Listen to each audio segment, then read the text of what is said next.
السلام عليكم ورحمة الله وبركاته. حبايبي متابعين طهي منوعات، كل عام وانتم بخير. عام جديد سعيد على الجميع ان شاء الله، وربنا يوفق جميع الطلاب، وربنا يرحم الشهداء غزة ويرحم ابي واخي ويرحم جميع اموات المسلمين. النهاردة فيديو مشتريات لخزين رمضان. حاولي كده كل ما تنزلي تسوقي تجيبي مثلا كيسين مكرونة، كيسين رز، آه، ازاز الزيت وتركنيها، يعني ايه، ما تجيبيش كله مرة واحدة. فانا بصراحه الحاجات دي جبتها على مراحل. اول حاجه محمد جوز الله يبارك له جاب لي الازازتين الزيت دولت وعنتهم. يعني من فتره الازازه ب 200 جنيه، حتى مكتوب عليها 200 جنيه. ده زيت عافيه، زيت جميل جدا، يعني ايه للجبن بقى وكده، وقلت ان شاء الله ايه والفول يعني في رمضان. اه ازازتين اللي هو مش عارفه دي 2.5 لتر، اللي هي الازازه اللي هي الحجم الكبير، مش 3 دي. مش عارفه، هبقى اشوفها واقول لكم. مش عارفه مكتوب فين، ما علينا. اكيد انتوا عارفين. وطبعا ده زيت التموين الراعي الرسمي، اكيد عارفينه طبعا. احنا فردين بناخده 2 في الشهر.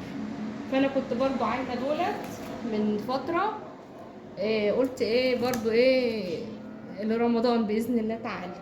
دول لسه بتوع الشهر ده، بتوع شهر واحد، مع كيسين السكر وكيس شعرية، وكيس اللي هو السكر اللي هو ب27 جنيه كده. الزيت اللي هو بتاع التموين. هوريكم بقى ما شاء الله. ربنا يوسع على الجميع يا رب، وكل واحد يملى بيته كده بالخير. محمد جوزي الله يكرمه يا رب ويرزقه برزقنا ويبارك فيه ويخليه لينا يا رب. جاب لنا كرتونة زيت اللي هي ممتاز بصراحة. انا بحب زيت ممتاز، لان طبعا ازازتين الزيت دول ما ينفعش نعمل بيهم اي حاجة. انتوا فاهمين بقى، دي لقلية بطاطس طعمية كده. انا خدت منهم ازازتين، هوريهولكوا اهمت. خدت ازازتين منهم، ما كانش عندي. دي عاملة 740 جنيه، يعني الازازة واقفة ب62 جنيه. ازازة الزيت واقفة هنا في الكرتونة حاجة و60 يعني. هطلعها كلها بقى عشان احطها في الرف. طبعا زيت الممتاز جميل جدا لعمايل الاكل، يعني في الشتاء بالذات بنطبخ بزيت عشان السمنة وكده تقيلة. وكمان الزيت خفيف، الزيت خفيف في عمايل الاكل. هوريكم بقى فاضل الرز. جبت بقى 5 كيلو رز اللي هو اسمه الشروق. طبعا كل شركة لها سعر. ده كان ب31 جنيه. ال5 كيلو دول عاملين 155 جنيه.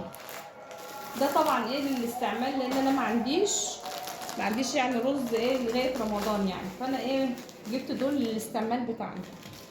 وجبت دي 10 كيلو رز سما، 10 اكياس اهمت ما شاء الله، اللهم بارك. عامله 340 جنيه، يعني الكيس كيلو واقف ب34 جنيه. رزايه حلوه يعني عريضه. هوريكم واحده منها كده. الرزايه ما شاء الله جميله جدا. دي ال10 كيلو دولت انا هشيلهم ان شاء الله لرمضان في الرف، يعني بعيد عن ايديا. ولما ال5 دول يخلصوا هبقى انزل اجيب للاستعمال. دي ما شاء الله الحبايه الجميله العريضه ها، شايفينها؟ رز سما، اسمه سما. طبعا الاسعار كل يوم في سعر، وطبعا الاسعار بتختلف من مكان لمكان. احنا هنا في سوهاج، معرفش بقى عندكم رز سما بكام. دي ب34 جنيه، الكيلو واقف ب34.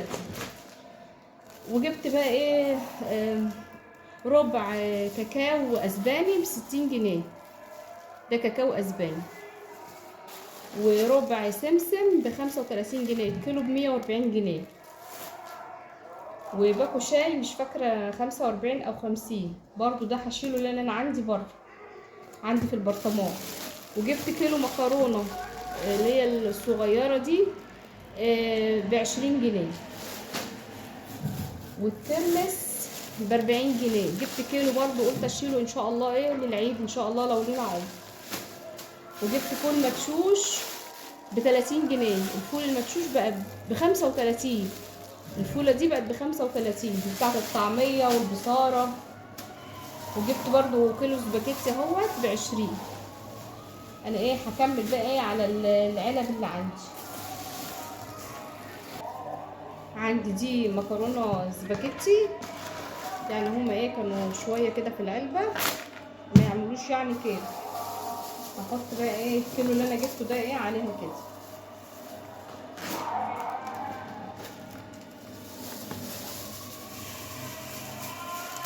طبعا كل واحدة عارفة بيتها ناقص وبيتها محتاج فانت يعني مرة تجيبي الحاجة اللي ناقصة، مرة تكملي الحاجة اللي مش عندك، فما تزنقيش نفسك وتجيبي كل حاجة مرة واحدة.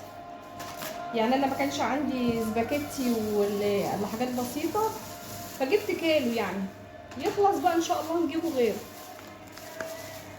طبعا ده مش لخزين رمضان، ده لاستعمالنا. كيلو السباكيتي اهوت. وبرده عندي شويه اللي هي الصغيره، المكرونه اللي هي مش عارفه بتسموها مقصوصه، مكرونه صغيره. جبت برده كيلو عليها اهو. انا طبعا المكرونات لما بتبقى في البيت بصراحه بتنفع. يعني محتاره تعملي اكله هتعملي مكرونه وبانيه، مكرونه وكفته، اي حاجه بقى، مكرونه وبيض مسلوق، مكرونه وسلطه. ودي عندي مكرونه اقلام، كانت عندي بصراحه ما اشتريتهاش المره دي، يعني حوالي كده 2 كيلو مكرونه اللي هي قلم بتاعت البشاميل. وعندي بقى شعريه، دي شعريه بتاعت التموين، لونها ابيض كده. اما دي شعريه من بره فمصفره كده، ده نوع تاني. حتى بصوا شوفوا الفرق. مش عارفه اي حاجه بتاعت التموين مش بتبقى كويسه، بس مضطرين ناخدها. حتى الزيت سبحان الله، الزيت تلاقوه كده غامق ومش حلو يعني، وريحته كده مش ظريفه. اي حاجه برضو في البيت بتنفع، مش هتخسر كده. هنا بقى الفيديو بتاعنا. والسمسم بقى هعبيه في البرطمان بتاعه مع الترمس والكاكاو والحاجات التانية دي. اتمنى الفيديو يكون عجبكم، وربنا يوسع على الجميع ويرزق الجميع يا رب، وكل بيوتكم تتملى كده بالخير. وهاتي اللي تقدري عليه وما تجيبيش اللي ما تقدريش عليه. يعني احنا مش مجبرين، يعني احنا بنمشي نفسنا على قد الدخل بتاعنا. وفي النهاية اقول لكم كل سنة وانتم طيبين، وان شاء الله ربنا يهل علينا رمضان بالخير واليمن والبركات، وربنا يصلح الحال الجميع يا رب. السلام عليكم ورحمة الله وبركاته.